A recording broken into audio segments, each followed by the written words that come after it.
আসসালামু আলাইকুম। আমার সামনে আপনারা একটা দেখতে পাচ্ছেন সেটআপ বক্স। এই সেটআপ বক্সটার ডিস্টার্ব হচ্ছে এখানে যে ডিসপ্লে, এই ডিসপ্লে পাওয়ার অন অফ হয়। তা আজকে আমি এই জিনিসটা ঠিক করব। এই যে আবার চ্যালেঞ্জ 51 নম্বর চ্যালেঞ্জ আসছে, আবার হারিয়ে যাবে কিছুক্ষণের মধ্যে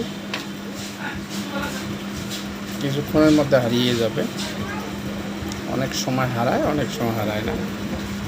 এখানে এটা সিপিইউ এই আইসিটা থাকিও হতে পারে, এখানে যে ডিসপ্লের একটা আইসি আছে, এই ডিসপ্লের আইসির থাকিও হতে পারে।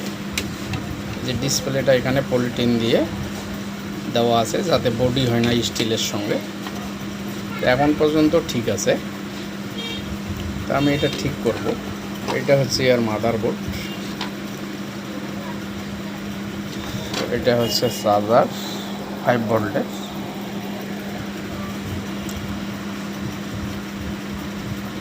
এটা ঢাকনিটা এটা খোলা আছে, এটা এইভাবে থাকে।